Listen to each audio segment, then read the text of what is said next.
నమస్తే, welcome to top Telugu news. ఇప్పుడు headline చూద్దాం. బీఆర్ఎస్ ఎమ్మెల్సీల నిరసన, నల్ల కండువాలతో మండలికి. పచ్చదనాన్ని కాపాడదాం, మొక్కలు నాటుదామని స్థానికులతో కలిసి స్థానిక కార్పొరేటర్ శ్రీవాణి. పార్టీ చేసుకుంటూ వ్యూహం, రిలీజ్ డేట్ ని ప్రకటించిన రామ్ గోపాల్ వర్మ 3. గెటింగ్ బెటర్ అంటూ గాయంపై అప్డేట్ ఇచ్చిన జడేజా. తన తాజా చిత్రం వ్యూహం విడుదలకు లైన్ క్లియర్ అయిందని దర్శకుడు రామ్ గోపాల్ వర్మ తెలిపారు. ఎక్స్ వేదికగా ఆయన స్పందిస్తూ సినిమా విడుదలకు అడ్డంకులన్నీ తొలగిపోయాయని చెప్పారు.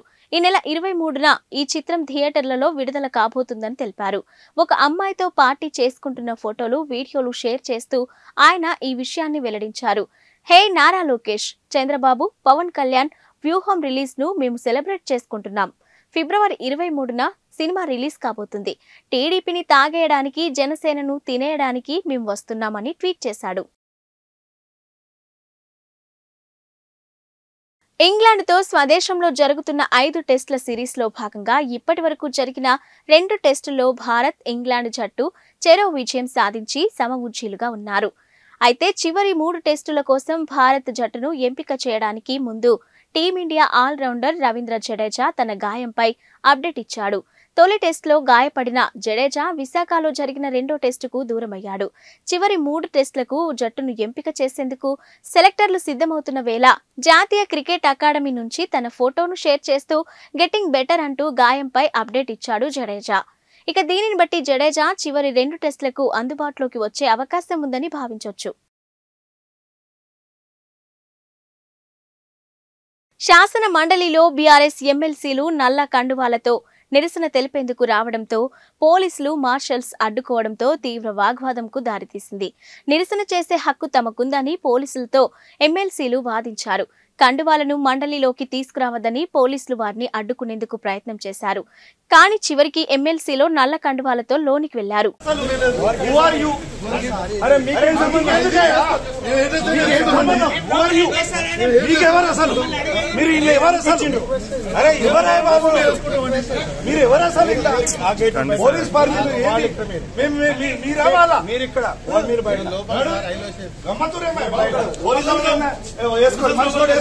చలో నల్ల కండువాలు వేసుకోరు. కండువాలు వద్దంటే మీకేం మమ్మల్ని సస్పెండ్ చేయండి. మా అక్కయ్య బాబు చెప్పకపోయి మీరెవరు బాగా తీసుకోపోతారు. నాకు నచ్చలేదు. నేను షర్ట్ బ్లాక్ ఎవరే బాబు మేము ఇయ్యమే అరెస్ట్ చేస్తే ఏది సస్పెండ్ చేస్తే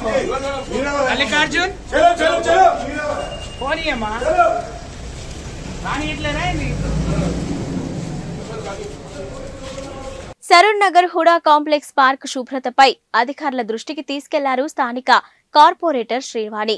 పచ్చదనాన్ని కాపాడుకుందాం, మొక్కలు నాటుదామని స్థానికులతో కలిసి స్థానిక పరిసరాలను పరిశీలించారు.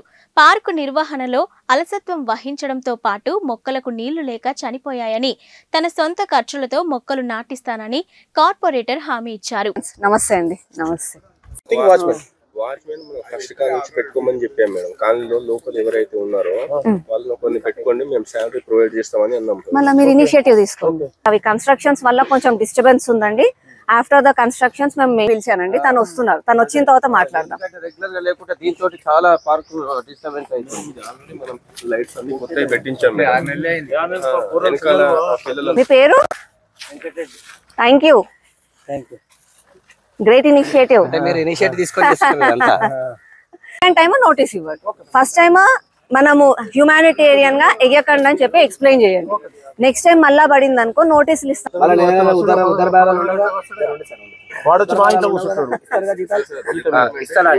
అంతే, అదే అదే అందుకే అడుగుతున్నాం. 11,000 రూపాయలైనా జీతం ఇస్తా అంటుండు. అలా నువ్వు మాట ఇస్తున్నావు కదా. 12 అన్నాడు.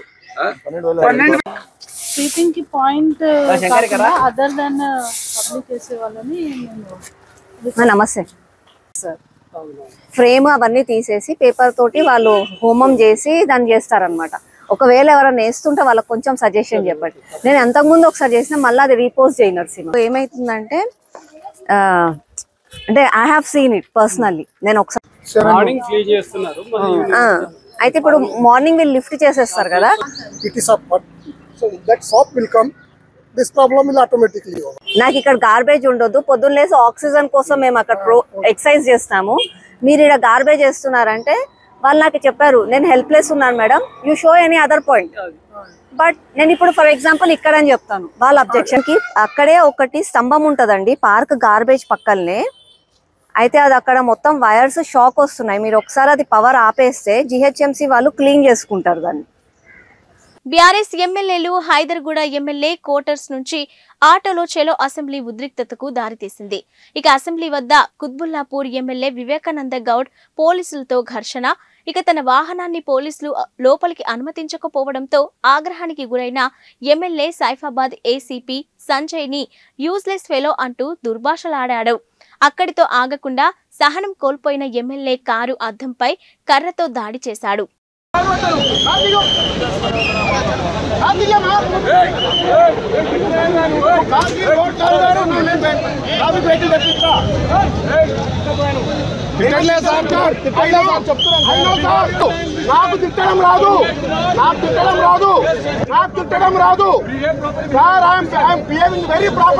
పెద్దపల్లి జిల్లా రామగుండం సింగరేణి సంస్థలో బొగ్గు వెలికితీతలో భాగంగా నిత్యం బ్లాస్టింగ్ జరుగుతూ ఉంటాయి. ఈ బ్లాస్టింగ్ అధిక మోతాదును పరిశీలించేందుకు డీజీఎంఎస్ డిప్యూటీ డైరెక్టర్ వెంకన్న బృందం ఈ రోజు పరిశీలించారు.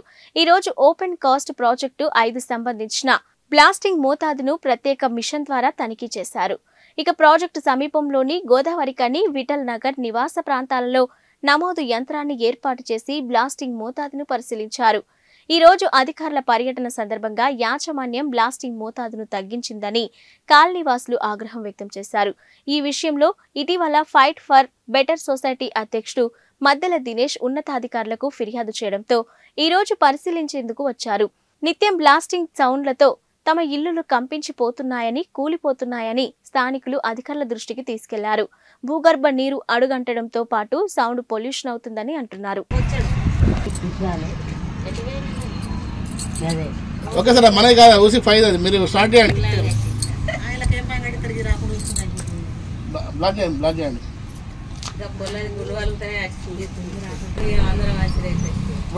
బ్లాక్ ఓబీ బ్లాక్ అయిందా?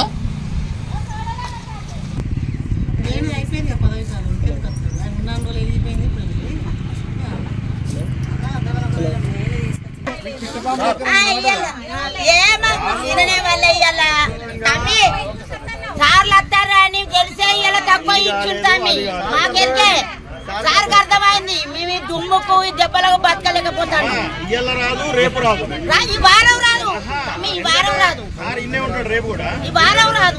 నేను హామీ ఇస్తాను కదా, ఈ వారం కూడా రాదు. నేను చెప్తాను ఈ వారం రా, ఇదే అధికారులను మేము చెప్పమని, అదే అధికారులను మేము ఎందుకు మీకు ఫిర్యాదు చేస్తాం సార్? ఈ బ్లాస్టింగ్ అయినా మా ఇల్లు ఎందుకు కూర్చొని దీనికి గిలాస పెన్ను కూడా కింద ఉద్యోగాలు మా ఇండ్లు కూడినాయి, వీధిన పడ్డం, ఉండడానికి ఏం లేదు. మా పరిస్థితి ఏందని మా గోడు వెళ్ళబోతున్న నేషనల్ మెంబర్ రాములు సార్ అత్తే కూడా నేను కలిసిన. ఇప్పుడు అప్పుడు ఇచ్చిన మాట నిలకడ ఎక్కడ సారుకున్నది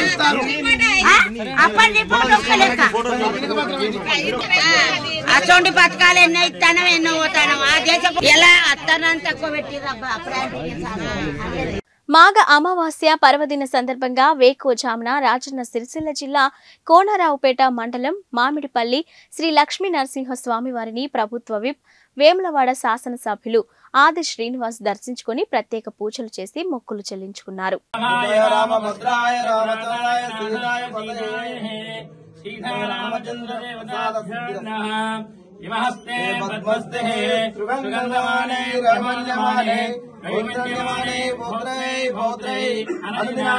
శతమానం భవతి శతాయుషేంద్రియతే ఆయుష్యతే ప్రతిదుష్యతాం దేవానాం దేవానాం దేవానాం దేవానాం దేవానాం స్తుస్తే అమదం దేవానాం రామం దేవానాం దేవానాం. బీఆర్ఎస్ చేసిన సంక్షేమాన్ని ప్రజలు నమ్మితే మీకెందుకు పట్టం కట్టలేదని ఎమ్మెల్యే వేముల వీరేశం ప్రశ్నించారు. ఇక ఖమ్మం, నల్గొండ, వరంగల్లో మీరు ఎన్ని సీట్లు గెలిచారో ఓసారి గుర్తు చేసుకోండని హెచ్చరించారు.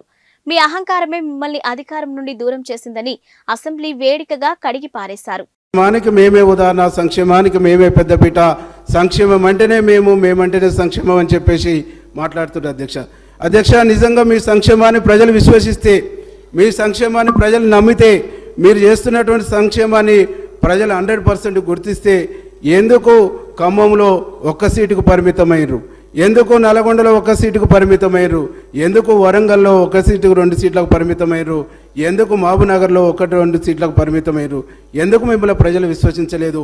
ఇప్పటికైనా గుణపాఠం తీసుకోండి, అహంకారాన్ని తగ్గించుకొని రియలైజ్ కండి, ప్రజలు క్షమిస్తారని చెప్పేసి ఈ సందర్భంగా నేను గుర్తు చేస్తా ఉన్నాను. శ్రీ సత్యసాయి జిల్లా కదిరి పట్టణం పీవీఆర్ ఫంక్షన్ హాల్లో వైఎస్ఆర్ ఆసరా 4వ విడత కార్యక్రమం నిర్వహించారు. ముఖ్య అతిథిగా వైఎస్ఆర్ ఎమ్మెల్యే అభ్యర్థి బిఎస్ మక్బుల్ పాల్గొన్నారు. మొదట ముఖ్యమంత్రి వైఎస్ జగన్మోహన్ రెడ్డి ఫోటోకి పాలాభిషేకం చేసిన ఎమ్మెల్యే అభ్యర్థి మక్బుల్ 4వ విడతగాను 9,404 మంది డ్వాక్రా మహిళలకు గాను 5,91,00,000 చెక్కును మహిళలకు అందజేసిన బిఎస్ మక్బుల్. ఇక మున్సిపల్ చైర్పర్సన్ నజీమున్నీసా ఈ కార్యక్రమంలో గైర్హాజరైన ప్రస్తుత ఎమ్మెల్యే పివి సిద్ధార్థారెడ్డి అసెంబ్లీ సమావేశాలలో పాల్గొనడానికి వెళ్లారు. ఈ కార్యక్రమంలో సిఈసి సభ్యులు పూల శ్రీనివాసరెడ్డి, మాజీ మంత్రి షాకిర్, నాయకులు వజ్రభాస్కర్ రెడ్డి, కౌన్సిలర్లు, మున్సిపల్ అధికారులు, డ్వాక్రా సంఘాల మహిళలు పెద్ద ఎత్తున పాల్గొన్నారు.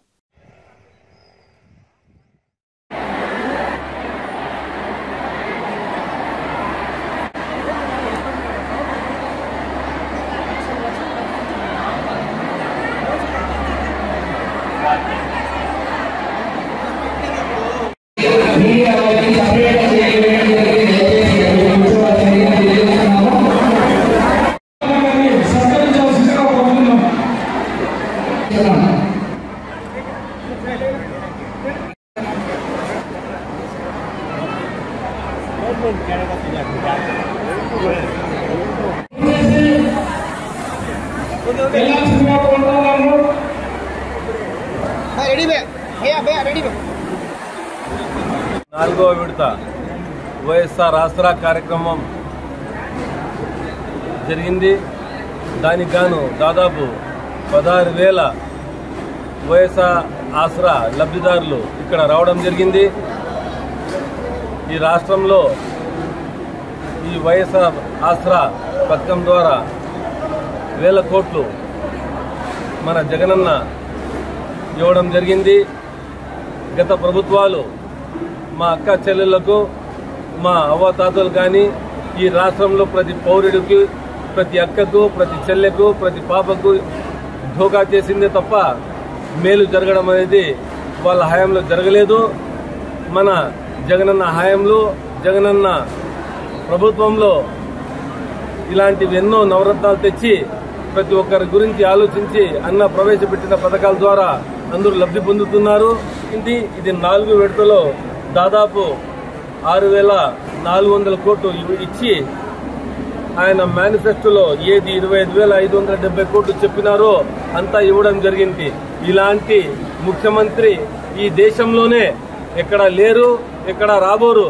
కాబట్టి వచ్చే ఎన్నికల్లో మన అక్క చెల్లెలు గాని, ఈ రాష్ట్రంలో ఉండే ప్రతి ఓటరు, ప్రతి అక్క చెల్లె, ప్రతి అవ్వ తాత జగనన్నని మళ్లీ గెలిపించుకుని ఆయన్ని ముఖ్యమంత్రి పీఠం మీద 2వసారి కూర్చోబెట్టాలని, ఫ్యాన్ గుర్తుకే ఓటు వేసి నన్ను అసెంబ్లీకి, మన శాంత అక్క గారికి పార్లమెంట్ పంపాలని ప్రతి ఒక్కరికి నేను హృదయపూర్వకంగా కోరుకుంటున్నాను. శ్రీ సీతారామచంద్రస్వామి దేవాలయం సిద్దిపేట జిల్లా దుబ్బాక నియోజకవర్గం మిరుదొడ్డి మండల కేంద్రంలోని మిరుదొడ్డి అల్వాల వాగు గ్రామం మధ్యలో నుండి వాగు మధ్యలో వెలిసినటువంటి రాములవారి దేవస్థానానికి జిల్లాల నుంచి వివిధ గ్రామ ప్రజలకు దర్శనం ఇయ్యడానికి బయలుదేరిన శ్రీరామచంద్రస్వామి పల్లకి సేవకు బయలుదేరారు. ఇందులో భాగంగా మిరుదొడ్డి మండల కేంద్రంలోని శ్రీ సీతారామచంద్రస్వామి ఆలయ అర్చకులు శ్రీ పార్థసారథి అర్చకులు మాట్లాడుతూ, గతంలో లేనటువంటి ఈసారి తొలిసారిగా స్వామివారి పల్లకి సేవ ప్రజలకు, శ్రీ సీతారామచంద్రస్వామి ప్రజలకు దర్శనం ఇవ్వడం, ప్రజలకు ఆశీర్వాదం మరియు దర్శనం ఇవ్వడానికి బయలుదేరి వస్తున్నాడు. మాఘ అమావాస్య పురస్కరించుకొని చుట్టుముడుతో ప్రజలందరూ స్వామివారిని దర్శించుకొని అందరూ స్వామివారి కృపకు పాత్రులు కావాలని కోరుకున్నారు.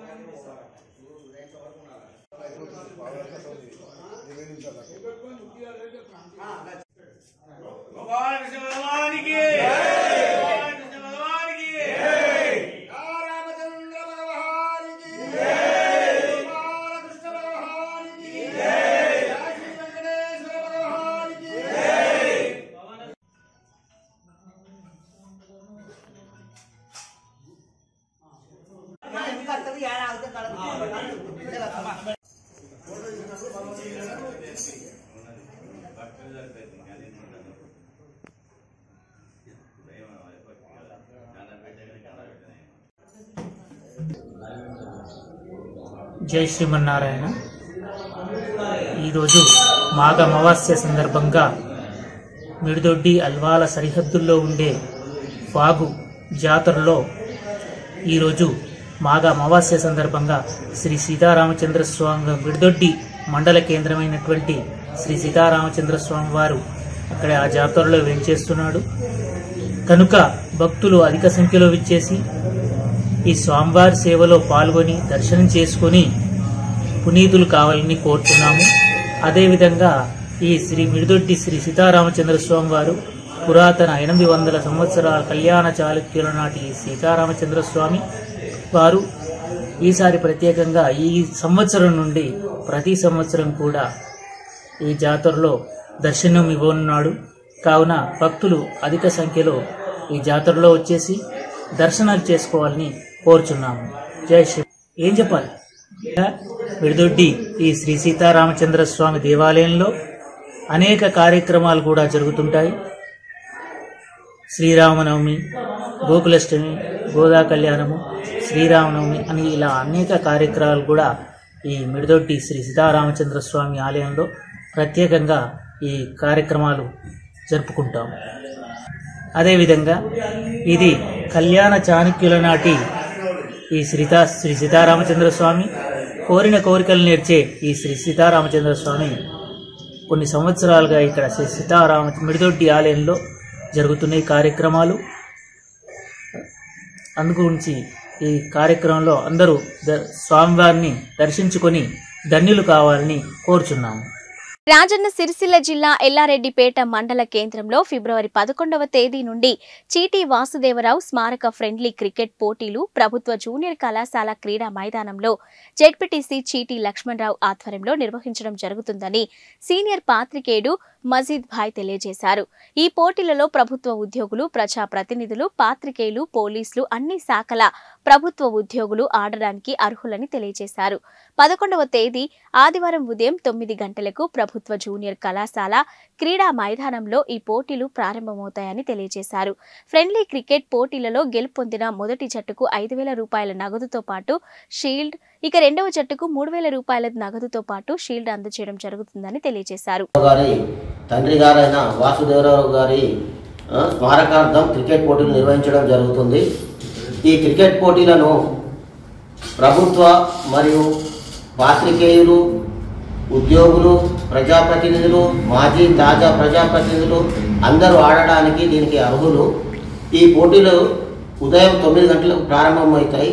శనివారం రోజు సాయంత్రం వరకు మీ టీం సభ్యుల పేర్లను నమోదు చేసుకోగలరు.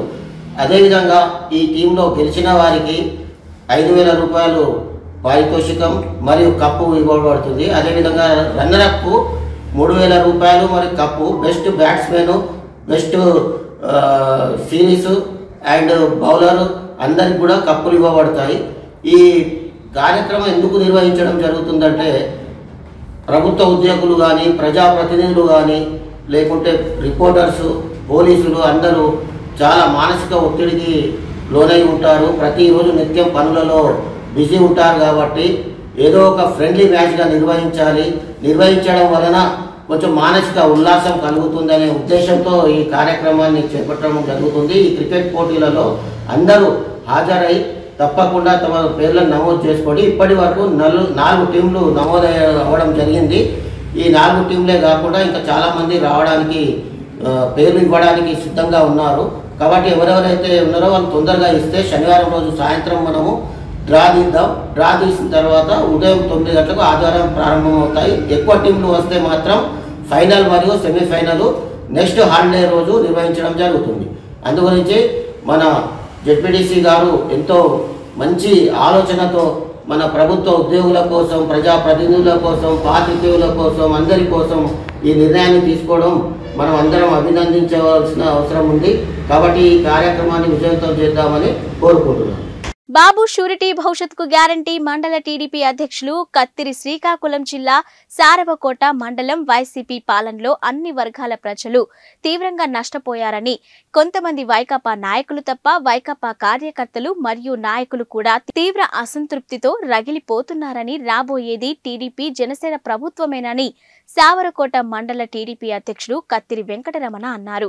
నరసన్నపేట టీడీపీ ఇన్ఛార్జ్ మాజీ శాసనసభ్యులు శ్రీ బగ్గు రమణమూర్తి గారి ఆదేశాల మేరకు క్లస్టర్ 7 జమాచక్రం యూనిట్ పరిధిలోని కిడిమి పంచాయతీ కిడిమి సవరపేట గ్రామాల్లో బాబు షూరిటీ భవిష్యత్కు గ్యారంటీ చేపట్టారు.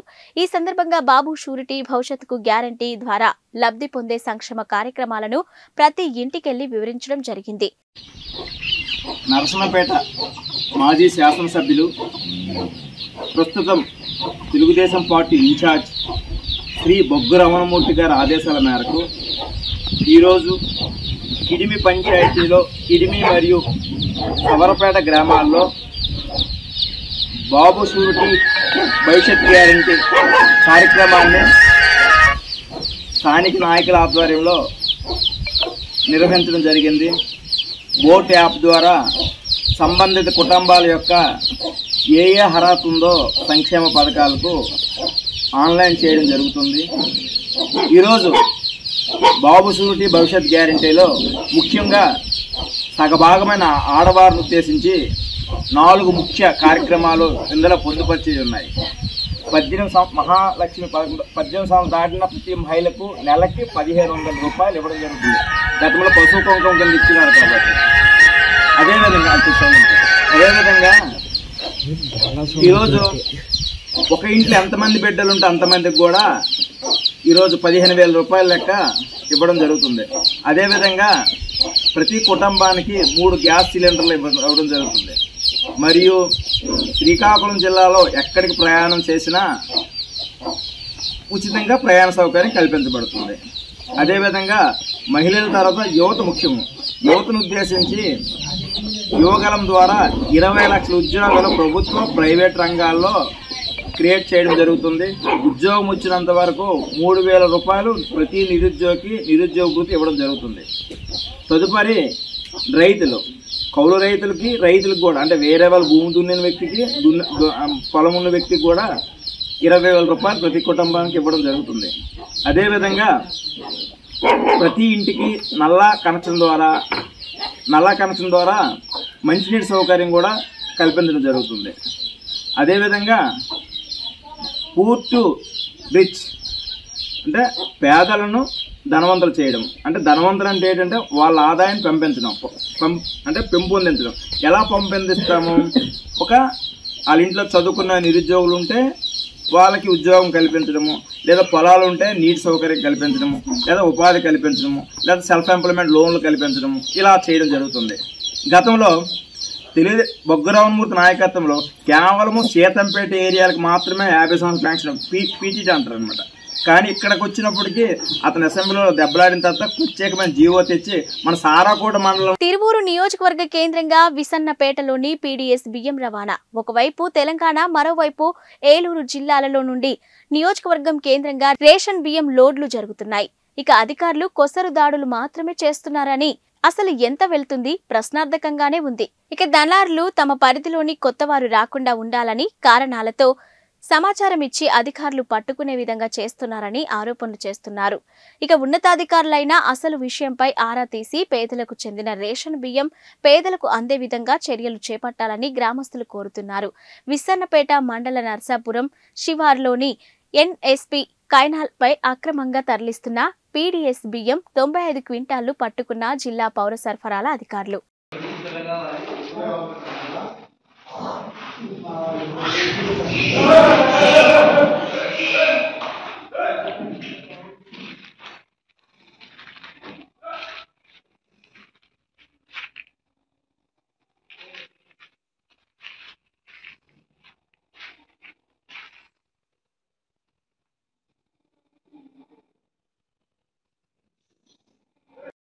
తెలుగుదేశం ప్రభుత్వంలో మా గ్రామంలో సిమెంట్ రోడ్డు కూడా వేయలేదు. ఇక వైఎస్ఆర్ కాంగ్రెస్ పార్టీ హయాంలోనే గ్రామాలను అభివృద్ధి చేసుకున్నామని నర్సారావుపేట శాసనసభ్యులు డాక్టర్ గోపిరెడ్డి శ్రీనివాసరెడ్డి అన్నారు. బుచ్చిపాపనవారి పాలెం గ్రామ సచివాలయాన్ని ప్రారంభించిన ఎమ్మెల్యే డాక్టర్ గోపిరెడ్డి శ్రీనివాసరెడ్డి గ్రామంలో పలు అభివృద్ధి కార్యక్రమాలకు శ్రీకారం చుట్టారు. ఈ సందర్భంగా ఎమ్మెల్యే మాట్లాడుతూ గ్రామాన్ని అభివృద్ధి చేసుకుంటామని, జన్మభూమి రుణాన్ని తీర్చుకుంటామని అన్నారు. రొంపిచర్ల మండలంలోని 75 కోట్లతో కేంద్రీయ విద్యాలయాన్ని త్వరలో ప్రారంభిస్తున్నట్లు తెలిపారు. ఇక సంతగుడిపాడులో 10 కోట్లతో వెటర్నరీ పాలిటెక్నిక్ కాలేజీలు నిర్మిస్తున్నట్లు తెలిపారు. నియోజకవర్గాన్ని కోట్ల రూపాయలతో అభివృద్ధి చేస్తున్నామని, రానున్న ఎన్నికల్లో హ్యాట్రిక్ కొడతామని, అత్యధిక మెజారిటీతో గెలుస్తామని, నర్సారావుపేట ఎమ్మెల్యే సీట్ను జగన్ కి గిఫ్ట్ గా ఇస్తామని అన్నారు. గ్రామంలో గ్రామ సచివాలయం ప్రారంభించుకోవడం, అదేవిధంగా అనేక అభివృద్ధి కార్యక్రమాలు ఈ రోజు ప్రారంభించుకోవడం జరుగుతా. ఏం చేశాం ఇవాళ ఏమిటి? ఈ మధ్య తెలుగుదేశం పార్టీ నాయకులు మాట్లాడుతూ ఉన్నాడు. చదలవాడు అరవింద్ బాబు, బుచ్చిపాపనపాలెంలో అభివృద్ధి అనేది జరగలేదు, బుచ్చిపాపనపాలెం గ్రామంలో అభివృద్ధి జరగలేదు, ఆయన ఏమీ చేయలేదని చెప్పి ఈ మధ్య మీడియాలో మాట్లాడుతూ ఉన్నాడు. అందుకే ఈరోజు ఒక్కసారి ఈ వేదిక మీద నుంచి మనం సమాధానం చెప్పాల్సిన అవసరం ఉంది ప్రతి ఒక్కరికి అని చెప్పి కూడా తెలియజేస్తూ, ఈ గ్రామంలో ఏం చేశామనేది కూడా ఒక్కసారి ఆలోచన చేయాలి ప్రతి ఒక్కరు. ముఖ్యంగా ఈరోజు సచివాలయ బిల్డింగ్ ఏర్పాటు చేసుకున్నాం సుమారు 43 లక్షల రూపాయల వ్యయంతో. ఈ స్థలం అంతా కూడా ఎరిగడ్డు వాములు, అదేవిధంగా కష్టాలు అన్ని ఉంటే పెద్దలందరితో కూడా మాట్లాడించి మా గ్రామస్తులందరం కూడా ఒక అభిప్రాయం తీసుకొచ్చి దాదాపు ఎకరం స్థలాన్ని ఇక్కడంతా కూడా గవర్నమెంట్కి హ్యాండ్ ఓవర్ చేపించి ఇక్కడ మనం ఖచ్చితంగా సచివాలయ బిల్డింగు, రైతు భరోసా కేంద్రం, అదేవిధంగా ఇప్పుడు ధాన్యం నిల్వ చేసుకోవడానికి రైతులకి గోడౌన్ ఏర్పాటు చేశాం. దాదాపు 7,000 బస్తాలు పట్టే గోడౌన్. మా గ్రామం అంతా కూడా ముఖ్యంగా ధాన్యం పండించే గ్రామం. ఎక్కువగా ధాన్యం స్టోర్ చేసుకుని నిల్వ చేసుకోవడానికి ఎక్కడ కూడా స్థలం లేక ఎమ్మటే పొలం నుంచి పొలంలో అమ్మేసే కార్యక్రమం చేస్తూ ఉన్నారు. ఈరోజు అలాంటి కార్యక్రమం జరగకుండా ఈ గ్రామంలో ఖచ్చితంగా గోడౌన్ ఏర్పాటు చేపించి దాదాపు 40 లక్షల రూపాయలు వ్యయంతో గోడౌన్ ఏర్పాటు చేసే కార్యక్రమం చేశాం. సచివాలయం బిల్డింగ్ దాదాపు 43 లక్షలు, రైతు భరోసా కేంద్రం ఏర్పాటు చేశాం. విలేజ్ హెల్త్ క్లినిక్ ఊరు దగ్గరలో సెంటర్లో ఏర్పాటు చేయడం జరిగింది. దానికి సుమారు 21 లక్షల రూపాయలు వ్యయంతో మరి ఆరోగ్య కేంద్రం ఏర్పాటు చేయడం. అంతేకాదు ఈ గ్రామంలో మొట్టమొదటి సబ్ స్టేషన్ దాదాపు 2,20 లక్షల రూపాయల వ్యయంతో ఈ గ్రామంలో సబ్ స్టేషన్ ఏర్పాటు చేపించాం. 11 kV సబ్ స్టేషన్. దానివల్ల 4 ఉద్యోగ అవకాశాలు కూడా 4 కూడా ఈ గ్రామస్తులనే ఏర్పాటు చేపించి మన గ్రామంలో అందరం కూడా మనం మరి బాగుండాలని చెప్పి ఈరోజు ఎక్కడా కూడా విద్యుత్ వోల్టేజ్ సమస్య లేకుండా, ట్రాన్స్మిషన్ ప్రాబ్లం లేకుండా ఈరోజు మనం సబ్ స్టేషన్ ఏర్పాటు చేయించాం. అంతేకాదు ఇవి ఇప్పటివరకున్న బులెటిన్ అప్డేట్స్.